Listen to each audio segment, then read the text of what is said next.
चमन में अरे टहलत अकेला जमाल लहरत चमन आई खुशबू बगल से यहाँ मंद मौसम जिया तक मदार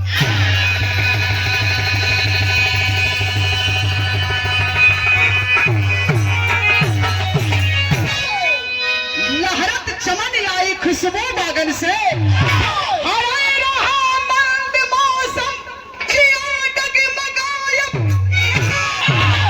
हंसी मजाक है लेकिन जो बात करें वो सच्चाई है। बात क्या आप लोग समझ ला। आल्हा मोहब्बा नगरी का रहे वाला एक बार शिकार खेलने के मूड बनौलन अपने घोड़ा के तैयार कैलन नहवा के धोआ के तेल का सन लगाई के हरे रजा रन्ना मार के ना जनता का रन्ना कैसे मारा नहीं तो निहूर बताई तो हम ढेर दिन प्यार में था रन्ना मार के तैयार है रजा घोड़ा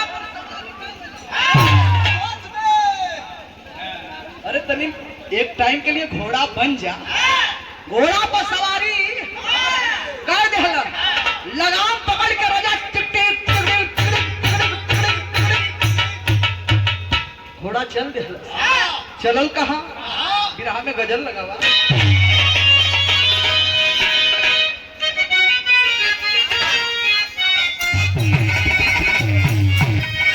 यह गजल का लाइन है ये गजल के स्वर्गीय रामदेव गुरु जी अपने जवानी के आलम में बड़ा मचल के गाँव है भैया बड़ा मचल के गाँव है आवाज लगाए के गाँव है।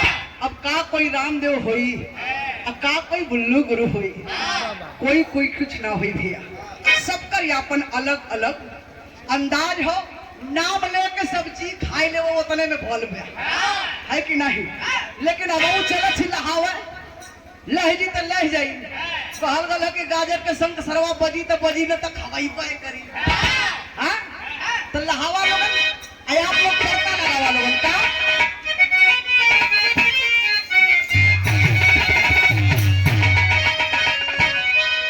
के कावे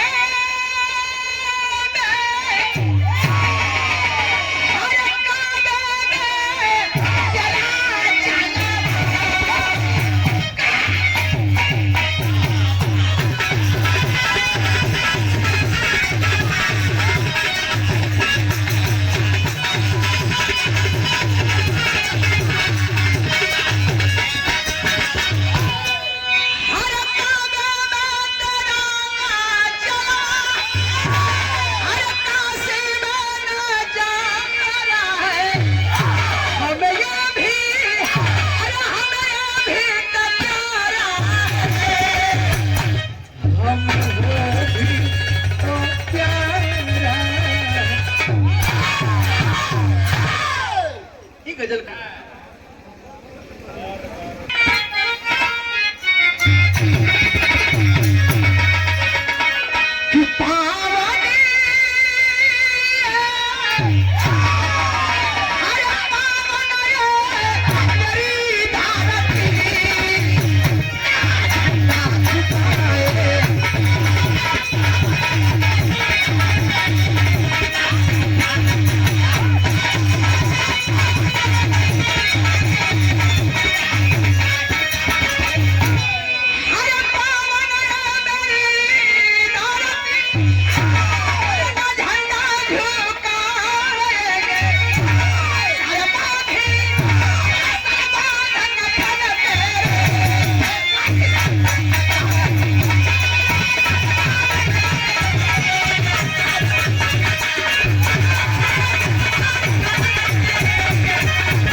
चंपारण नगरी में राजा के बाग में बेहतर जौहरी छंद में कहा नाम हो।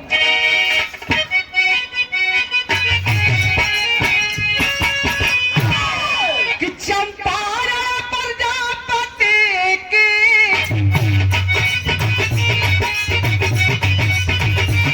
चंपा थी सीता सयानी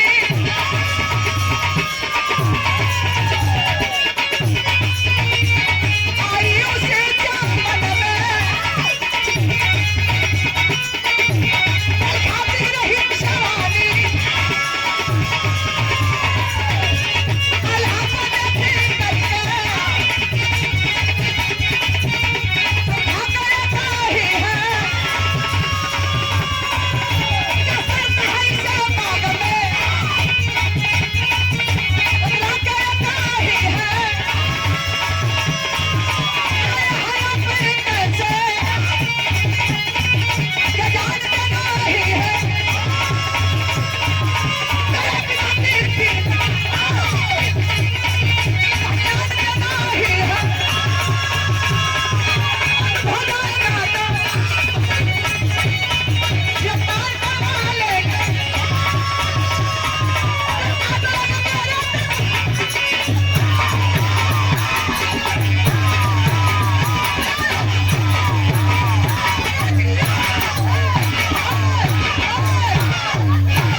कुल बिरहवे में चटकुल्ला मिली यदि मजा लेवल चाहिए है दादा बिरहा ध्यान से सुना चटकुल्ला मिलत से उनके आल्हा जौने समय पहुंचलन चंपारण नगरी में राजा के बाग में वो बाग का एक खासियत रहल।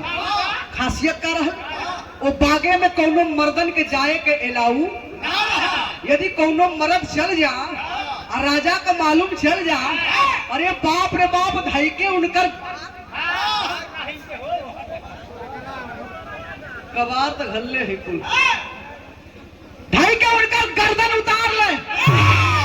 लेकिन ये बात आल्हा का मालूम ना रहल। आल्हा शिकार खेलत खेलत शरीर थकल ही हो एक पेड़ के नीचे जौन भाई अपन बैठलन झुरझुर झुरझुर पुरवा हवा चलत रहल। नींद लगल लगल जब पुरवा हवा चलत है ऊपर से और शरीर ऊपर से थका लिया तो स्वाभाविक है कि आंख झपकी लगिए जाई। वही झपकी लगा लगल धीरे से उलर गई आ जब सुत गईलन ओ समय राजा का पिटिया चंपा वही बाग में घुमत घुमत वही जब पहुंच गई। कहाँ पहुंचल जहाँ की आल्हा सुता रहलन।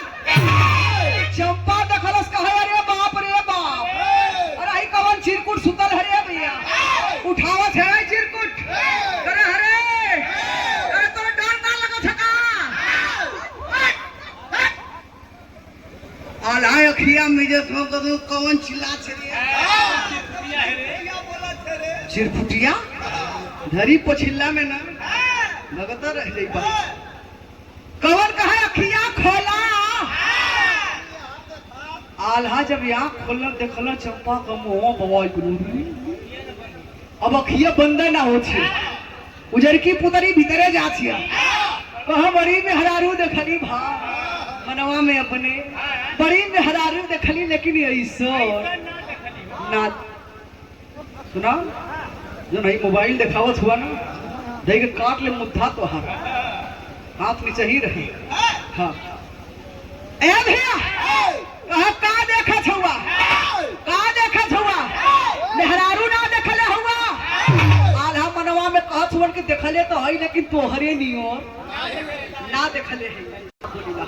हमरे बड़का भैया गोरी के धरती से हम पहलवान भैया बड़ा प्यार बड़ा सम्मान दुलार मिलेला आई सबकर नस्ल जाने लगे के कैसन लेकिन हमार नस्ल ना जानत होगा जानेला तो हम यही से तो बता दे को कैसन है। 100 रुपया देला बहुत बहुत प्रणाम साथ साथ जनता यात्रा के जय हिंद। ए भैया कहे कि देखनी में हरारू लेकिन तोहरे नियर अब आल्हा झूठ बोलत हो कहे सुना चाहे गोड़ कटवावा चाहे हाथ कटवावा लेकिन बड़ा तेज प्यास लगल है रानी एक लोटा पानी पियाई दे तू। अब चंपा सोचे लगल कि आए हाय रे यदि दुश्मन भी द्वार पर चले आवे तो ओके ऊंच पीढ़ा देवे के चाहिए ताकि वो ख्याल रखे कि अरे यार कितनो दुश्मन ही रहे दुश्मनी रहल लेकिन एक लोटा पानी मिलल। चंपा चलल है महल में पानी ले आओ, बिरहा में गीत लग गई।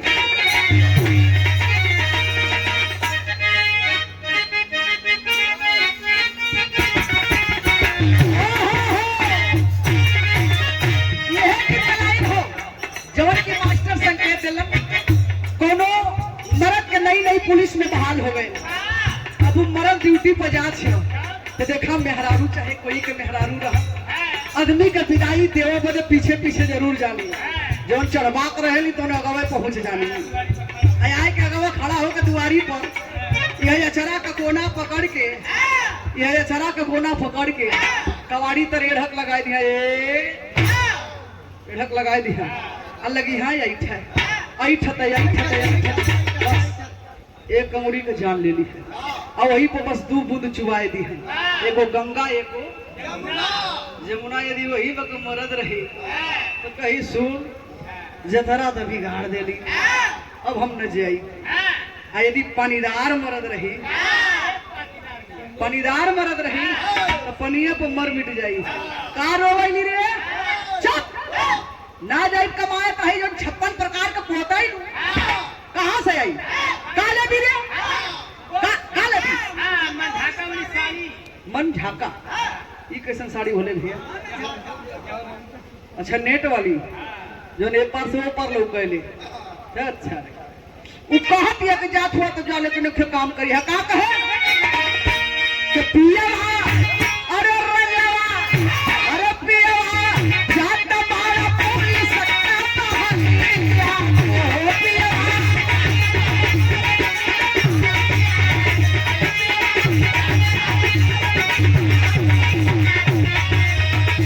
कुछ अरे कुछ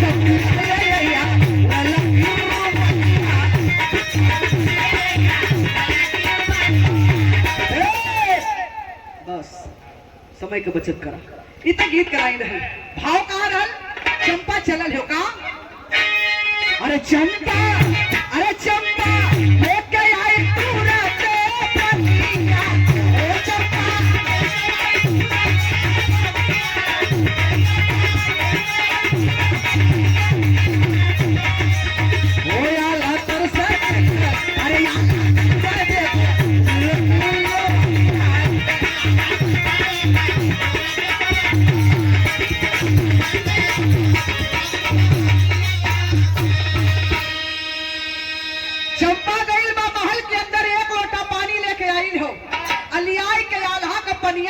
लगल।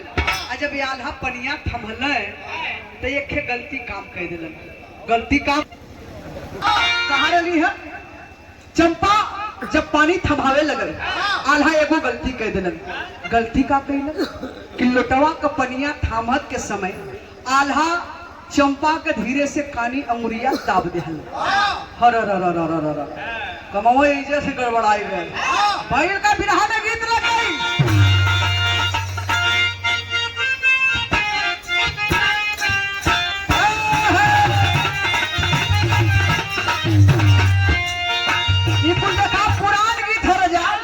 लेकिन मजा आज भी हो, बिचवा में कुल नई नई धुन निकलत है। पतिया नतिया पटना बा आ देवरा थोड़ी बतावा, यो कोनो गीत हो। बाहरे समाज और बाहरे समाज के लोग कहला कि गवैया जन बा बड़ा भद्दी गवले हो, काप गवैले हो। जब ले आप लोग सुनबा ना यह कुल गीत सुन के सुपर डुपर हिट करत हुआ गवैयन का मन बढ़ जाती है। पतिया नतिया पटना बा आ तो देवरा धोड़ी चटना बा। पति के लोग परमेश्वर हमारे माता रानी लोग कहे नहीं है। खैर ये पुरान गीत हो। कैसे मास्टर?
तनी मर्दन के दाब के देखा।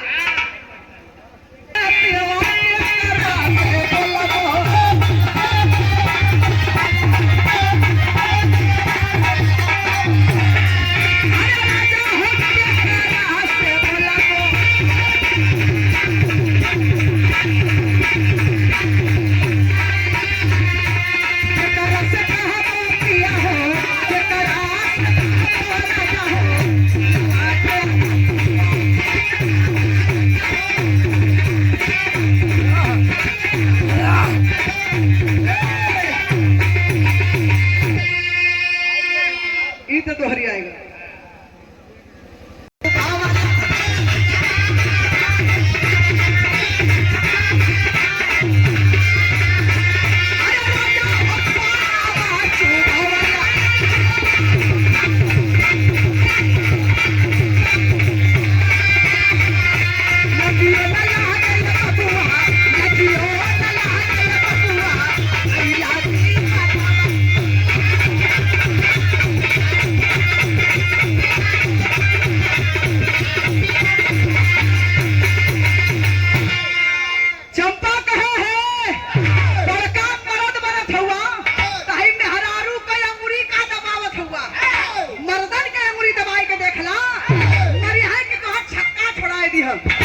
आल्हा सुनल कहा, अरे बाप रे बाप, ये बड़ा बोलती है रे।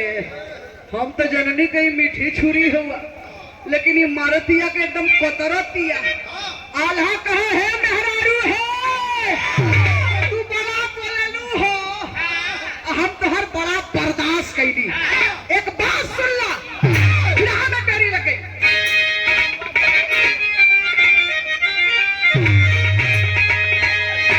अच्छा तो भाव जिंदगी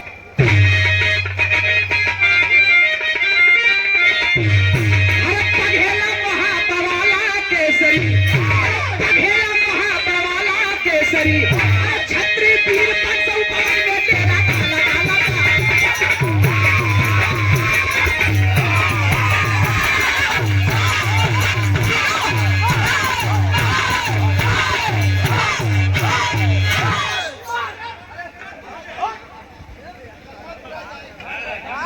सुना, ये लोग तो लल्ला पूरा ठकाए दिए है।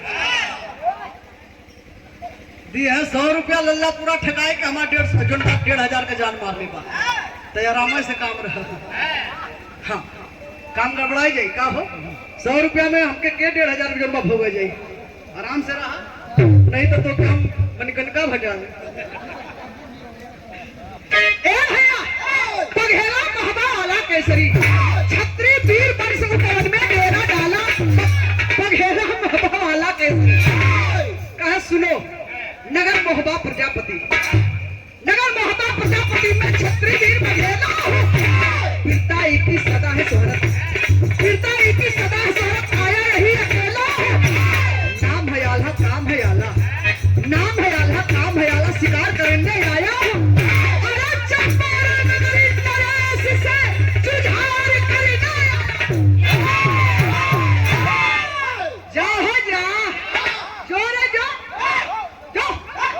चाहे अपने माई का बुलाओ, चाहे अपने बाप का बुलाओ, चाहे पूरा खानदान का बुलाओ, इस शरीर डरा वाली ना हो।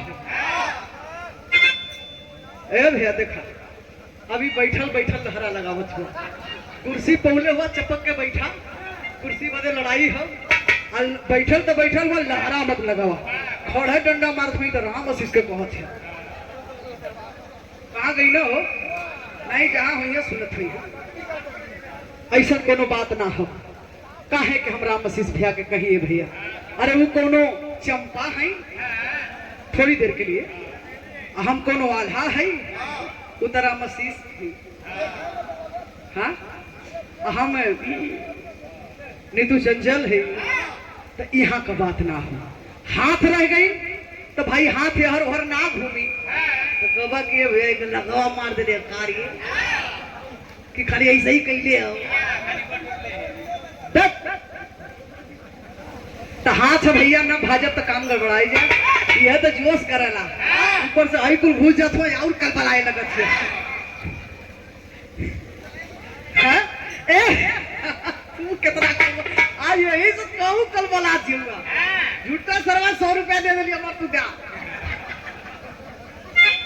कही क्या जोशवा काहे बढ़ा लिया जैसे हमार बढ़ल वैसे तुम का बढ़ल लगत है हर प्रोग्राम में पीती बात वही रहे हंसी मजाक का कहे जा हो हमार तू अभी जानत ना हो कि हम के हई नाम हमार आल्हा हो नमवा आल्हा हो तो कमो आला हो रहे वाला हम मोहबा नगरी के हई जाओ जाके बुला लिया पूरा खानदान के अपने एक हाथ और एक तेगा से देख ले चंपा सुनलस जितनी टेम्परेचर बढ़ल रहल कुल डाउन हो गए एकदम न्यूट्रल जैसे गाड़ी एक न्यूट्रल में डालता वैसे एकदम न्यूट्रल हो गई काहे अरे बाप रे बाप जौने दे नहीं तेरला खत्म हुई अगवा सुना का भैल जौने देश के नाम से हम बचपने से प्यार कैली जौने इंसान से हम बचपने से प्यार कैली खाली नाम सुन के कि हम शादी करब जब भी करब तो नहीं से करब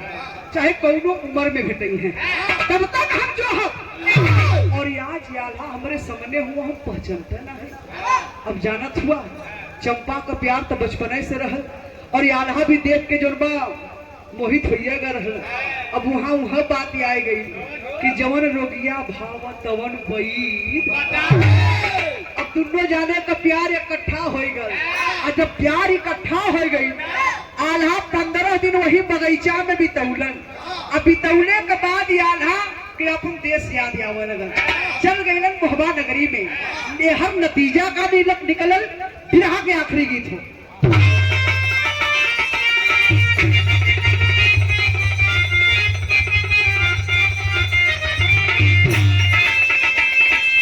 ये देखा पुरान गीत छो लेकिन रस आज भी मिली ये सब गीत कबो कबो सुने के मिलेगा कैसे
ब्रेक लगावा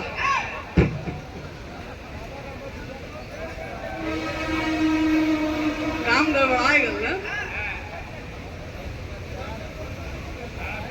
के है हयाना प्याली तन खोई जान भेली तनी मार गलिया दे अरे तनी मार सखिया दे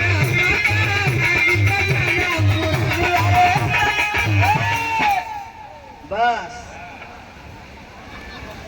हमारे बड़का भैया लोचन भैया इस 100 रुपया कलह लेला 400 देना अब 50 अच्छा 100 रुपया देखा 3 ठगवा दिला अपने चक्कर में काम ना कर बस बस अब तनी बिरहा हो दे फट दे हाँ बहुत बहुत बड़ा ए भैया ये कुल पुराने गीत छे सास मारे तनवा ननदिया मारे तनवा तनवा हई हो मारे ना तनवा हई हो मारे ना हमारे आगे का लवंडा चाहे हमारे आगे का लवंडी चाहे हमारे आगे का बेटा हना तनवा हई हो मारे ना तनवा हई हो मारे अब वो कहाँ भगला जा पकड़ के लिया तू ए भैया कहा तनवा हई हो मारे ना लेकिन बात कहाँ हो आल्हा गईलन मोहबा नगरी में वहां नतीजा का निकला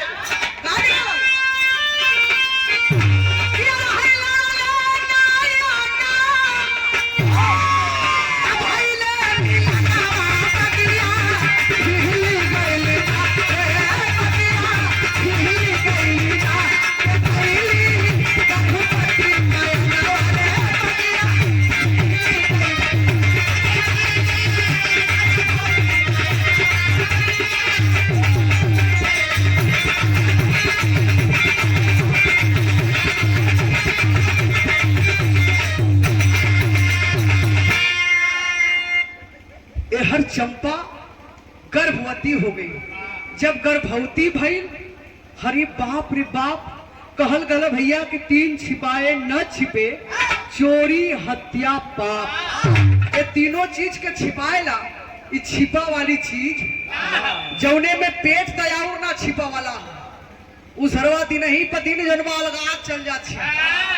कुल में हरारू अपने में बतियावा लगली, कहो ये मोरी बहिनी, कहो हे अरे हम राजा का बिटिया का देखा ये मोरी बहिनी, ओकर हथवा गोड़वा मोटैते ना बा, अभी हो ना भयल बा, कैसन बिचवा से दिन पे दिन मोटोत। चमल प्रास के लिए बिचवा से मोटाई, तो हूँ चमल प्रासा ले वाला हैं? ए भैया, पेट छिपा वाली ना हो। धीरे धीरे बात राजा साहब का मालूम चल गल। राजा साहब उठा लिए तलवार, बेटी का गर्दन अलगा दूंगा। बेटी जाती है और जा करके पैर पकड़ करके झरझर झरझर रोने लगती है। कहल गला बाबू के जो दुनिया से ना हारेला हो, वो अपने जन्मले से हार जाले। इस सच्चाई है, जो दुनिया से ना हारेला, वो अपने तन के जन्म पैदा भइल लड़का चाहे लड़की उसे हार जाला। लेकिन राजा साहब की इकट्ठी औलाद हो, लड़की पर मुँह आए गल, कहा कि जा जवन कैलू तवन ठीका कैलू, जा अपन जीवन जिया। ए भैया, धीरे धीरे चंपा वही चंपारण के नगरी में समय बिता रही है, और समय बितने के अनुसार भाई का विराह मात्र 5 मिनट के रह गई। कैसे मास्टर?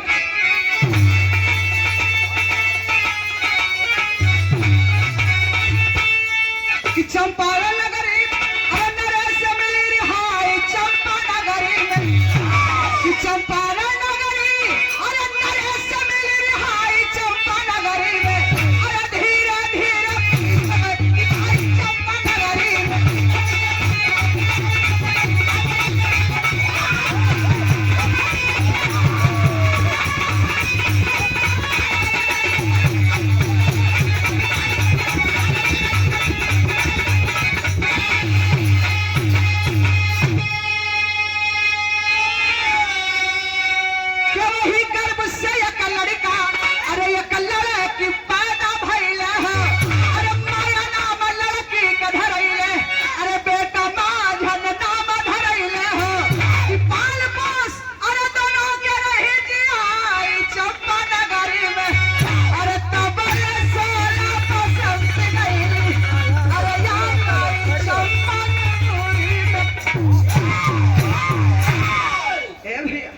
धीरे धीरे जब 9वां महीना लगल हो, वही गर्भ से जोड़ुआ बच्चा पैदा भइल। जोड़ुआ बच्चा में एक लड़का और एक लड़की, जवन की लड़किया के नाम माया रखली और लड़कवा के नाम माझन रखली। लड़कवा लड़किया धीरे धीरे वही अंगनैया में खेलत खेलत बाबू 16 बसंत पार कर गिलन। जब 16 के ऊपर चले लगलन, तो माई का जनबा चिंता होखे लगल।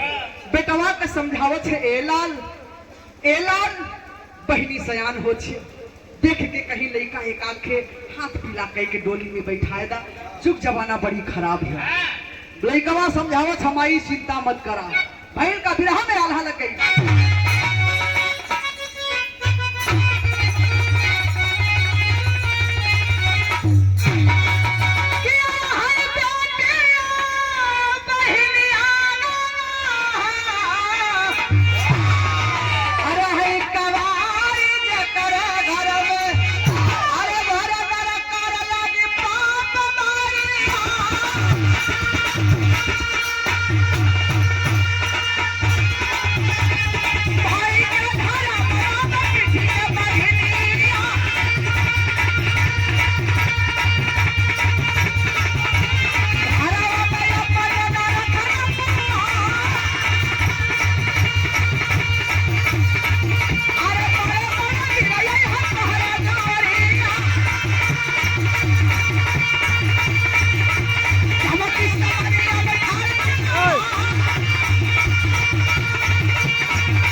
गुस्सा मत करा, लड़का खोजे के बात करत हो।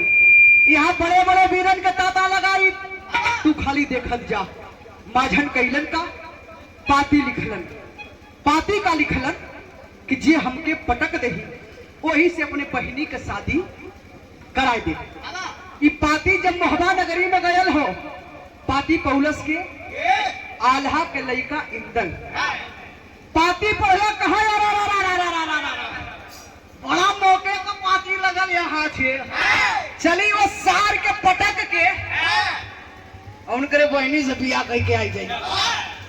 घरे में बतौला ना कोई से, जंगिया निमोटा खूटी पर से उठौलन, पहुंच गलन चंपारण नगरी में। जाए के देखत हो खचा खच भीड़ लगल है, पहलवानन के जो आछ हो, कितना पहलवान फेल हो गल हुआ। पहुंच गई ना जंगिया निमोटा लेकर चोटा चढ़ गई ला, कहे आवा हो आवा आवा सार पर बहन के कोई ना ले जाई, जब ले जाई तब हम ही ले जा। पूरी का हिलावत हुआ, ये मत सोचा कि हम तो के कथी बात, दुहाई भगवान का, हे प्रभु हे सच्चिदानंद प्रेमानंद, ये कोनो चंपारण है, हैं? ये तो तुलसी आश्रम नुनार हो, हैं? स्टेशन के बगल में सवेरे पकड़ब चल जा बौड़िया। ए भैया चल जाओ केरो वाला पकड़ी। ए भैया पहुंच गई ना, लड़ाई चालू हो गई रजा, लड़ाई होत होत पटकला माझन के इंदल के पटक के छतिया में चढ़ल घबरा मत, थोड़ा कभी कभी क्यों पटक के छाती पे हुमचा हुआ। पहला बियाह करे अपन देखत ना हुआ तो बड़ा सुना, अब बियाह हुई बाद में। तेरे खानदान में कोनो वीर हो ओके पाती लिखा कि अब हमसे लड़ाई कई के तोके छुड़ाए के यहाँ से ले जाओ, बियाह हुई बाद में। अभी इंदल का करेजा धुकधुकात हो, घरे में कोई बतौले ही नहीं का करी के करी के पाती लिखले के आला में तू लगा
जाके दुरवा सुना, कुल कहानियां खत्म हो जाती, तो वो काम करा कि जो ठीक नहीं। ए भैया पाती लिखलन के अपने चचा उदल के कहा, चचा आए जा, मामला गड़बड़ाई गए। पाती जब उतर पड़ना बाबू छाती फटे न लगल, छाती फटे लगल, आए गिरा बाबू उदल भी लड़ाई चालू हो गई। लड़ाई होत होत नतीजा निकलल का बिरहा के आखिरी करी हो।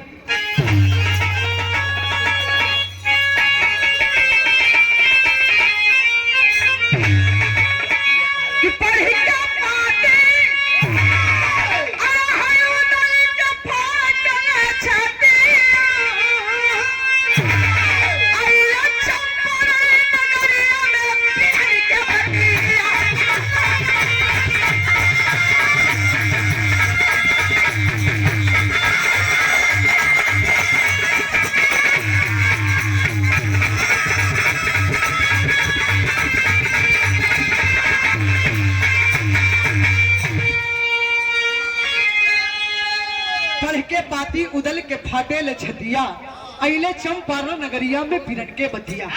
माझन अइलन जौने समय उदल आयल हुन, देखला अपने भतीजा का छाती फटा लगल, लड़ाई करे बदे जौन बात तैयार भइलन। लड़ाई होत होत नतीजा निकलल का कि माझन उदल के भी पटक देलस। अब उदल का मतिया मरा गई कि बाप रे बाप, वीर में वीर हमार खानदान, ई कहां से पैदा हो गए। कहा ये बिना भैया के कोई पार ना लगा पाए। हाथी से चाह डालोगन, मुंह से चाह पिया लोगन, हल्ला मत करा। गिर गए। ए भैया, जौने समय आल्हा के पाती गयल, कहीं हित लोग जाए के इज्जत बनावत हम, लगा था कि बरियारे से पाला पड़ गल, साथी लेके चलल हम। आज जब गईला चंपारण नगरी में देखल राजा खचा खच भीड़ बढ़ल हो, दोनों जाने यार पटकाई के जैसे बियाइल बटूर जाली वैसे ही बटूरा लोग तू लोग के तो चला घरे बताई ला तू लोग के। अच्छा तो वही भीड़ में रजा एक ओरे मेहरारू, एक ओरे लड़का, एक ओरे बुढ़वा, एक ओरे जवान खड़ा हुआ। जब आल्हा का नजर पूरा भीड़ पे गया, जब मेहरारून में गई नजर, भाई नजर हो कहीं भी चल जाई, देखला का कि वही भिड़िया में एक किनारे चंपा खड़ी हो, चिन्ह छमुआ वह है कि दूसरी वह है कि दूसरी। गईला घूमत घूमत कह का हो, कह हमके देखी तो चिन्हिया जाई, बोल वही करी। कह का हो, हरी बाप रे बाप, जब चंपा देखलस बाबू, हर एक बारी पकड़ के झरझर झरझर रोने लगल। कहे कि तू यही तो हर प्रेम हो, 15 दिन बगीचा में बिताए के जवन जो गईला कि फिर तू मुंह देखावन ना अइला, वो हर तू गईला यहर हम गर्भवती हो गईली, वही गर्भ से जुड़ुआ बच्चा पैदा भइलन, जवन की लड़किया के नाम माया और लड़कवा के नाम माझन रखली। देखा यही दोनों जाने के पटकले हो न वीर तोहरे नियर, आल्हा कपार धैल जैसे हु बाहू पकड़त हो वैसे ही ठोका लगल। अरे बाप रे बाप, आई गईली तो इज्जत बच गया, नहीं तो धर्म भी नशा, धर्म कुल चल जाते। भाई का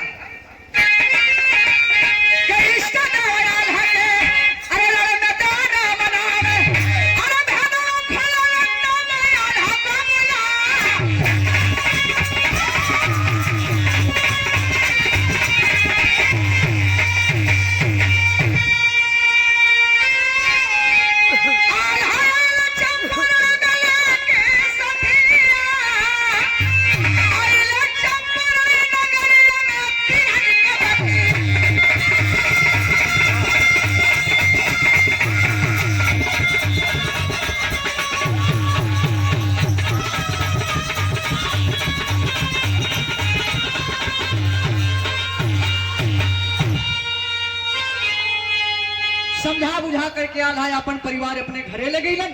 फिर की आखिरी कड़ी है, आइए मास्टर।